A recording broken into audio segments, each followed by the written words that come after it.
I'm Drew, and today I'm going to tell you about how I came out to my boyfriend and also just sort of my whole experience coming out. I'm going to give you a little bit of tea on myself.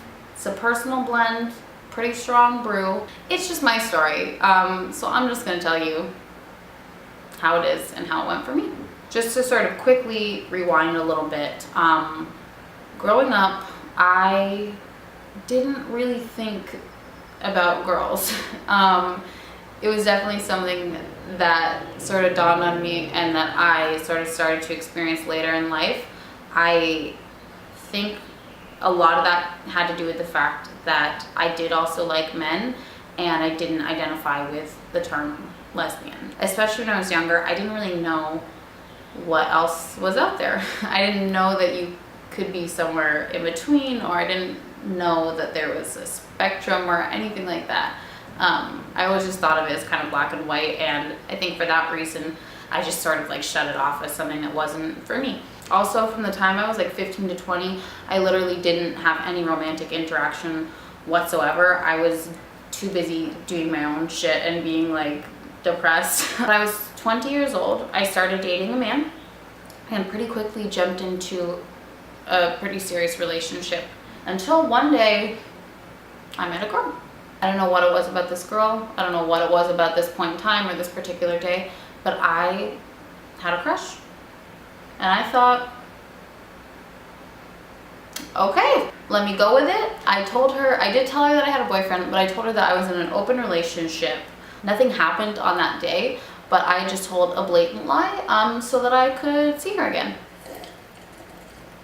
I then did one of the only really honest and direct things that I had done at that time, and I told my boyfriend. I went home and I said, I like girls as well. Just as a quick side note, whenever I would tell anyone for a very long time, I never said bisexual, bi, pansexual, queer, lesbian, any of that. I would just say, I like girls as well. So I told him that because I wanted to see this girl again. And he said, okay, what do you want to do? And I said, I think we should be in an open relationship. I feel like just that is something maybe I'll discuss in another video because I don't want to get into it all right now, but I know it's something that's can be very controversial, and it's definitely not for everyone, but it is what felt right to me at the time. So for basically a year after that, I would go out with girls sometimes. I will say I did always feel like I had to be drinking before it would happen, which really felt like it came less from not from a place of that, like, oh, I had to convince myself I wanted to do it, but really just from a place of fear. Women scare the shit out of me, and I was just, it was something that I was like comfortable enough with to where I would do it, but like I don't think I'd really come to terms with it. But the time came where that relationship ended, and also where I stopped drinking.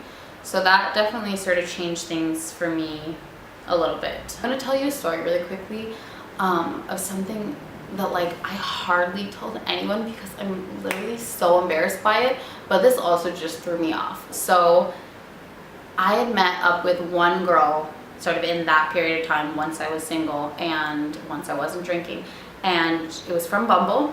We went out for coffee, and about like 40 minutes in, she said something about Bumble BFF. And in case anyone doesn't know, Bumble's a dating app. They also have like a BFF setting on it where you can just swipe for friends, but it's not like romantic. And she had either thought that we matched on that or just didn't like me and decided to pretend that she thought we matched on that. I did then afterwards go to check, and we just matched on regular Bumble. That happened, and I was horrified. I was just like, oh, yeah. Like some dumb shit. And it was just very, very awkward because that was sort of like my big moment of like, okay, I'm gonna give this a shot. I'm gonna put myself out there, and it was just Even to like my friends who knew that I was going out on that date after the fact, I was just like, oh yeah, it just like didn't go very well. Then in October of 2017, I was back on Bumble, You gotta get back on the horse, you know what I'm saying? And I was swiping and I saw Lonnie. And Lonnie and I didn't know each other. We had never actually talked. We had mutual friends and we'd been in the same place before. And I knew who she was because I remember seeing her and thinking that she was cute. I was like, oh yeah, like I'll swipe yes, like, because I thought she was pretty. And also that's just, I feel like kind of sometimes like what you do when you see someone that you kind of know on there. And I was like, hey, you know this person, right? And she was like, yeah, who are you? I'm sure we'll do another video talking about just the beginning of our relationship and how it all kind of came together, so I won't go into too much detail now.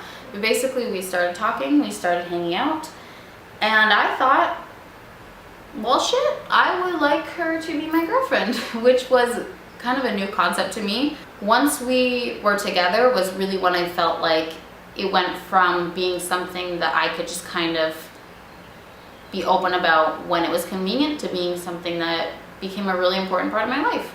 I never wanted to hide the fact that I was with a girl. I never wanted it to be this secretive thing.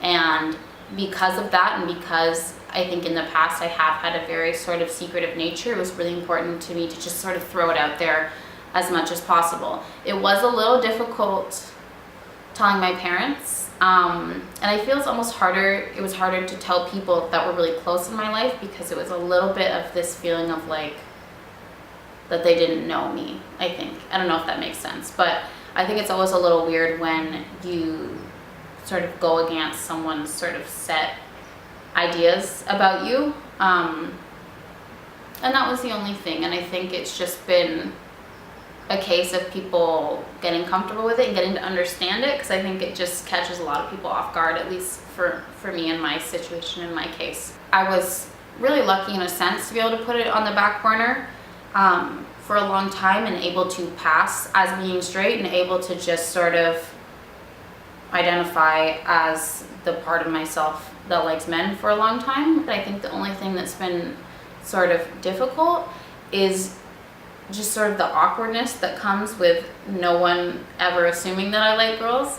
So I feel like I'm coming out almost every day when I talk to people, and I'll say something about like having a girlfriend, and I always see like this like subtle like look or just like thing that goes on with this thought process of like, wait, what? Or I'll say something about like dating, and then they'll be like, oh, like who's your boyfriend? What's his name? Sometimes I wish that I could tell someone and they would go, oh, like that makes sense, or oh, I had a feeling. People are always like, what? Which obviously could be a lot worse, and I'm really thankful. I'm thankful to live in Los Angeles. I'm thankful to have friends and family that are very supportive and very open-minded, and to where even if it's something that they don't fully understand or don't fully agree with, that everyone has been really respectful of me, and I think just of my relationship with Lonnie. I'm grateful for other people who have shared their stories, because I know that YouTube and the internet was a really big part of me coming to sort of understand and accept who I am and where I was at with it. And I feel really lucky, not only for the support that I've had, but to have an amazing girlfriend that I love. I love you, Lonnie. It's something that has added to my life in such a positive way, and something that I wouldn't change who I am. I wouldn't change any part of my story or what's happened. And I think I'm not really in a position to give advice on a lot of things. The only thing I would say is that if you are not really sure where you fit or where you're at, I think it's okay to know that you can take some time to figure it out, but also that you don't have to put yourself in a box. You're okay how you are and who you are in this exact moment, and I love you. I'm sending you lots of love, especially if you're struggling right now or if you're having a hard time. I'm sending a little bit of extra positive energy your way, and just know that I love you and that we love you on this channel. Leave a comment, let me know if you relate to anything that I said. You can also let me know if you hate everything I said and you disagree with it, that's fine too. But I would just love to hear from you, and I will talk to you soon.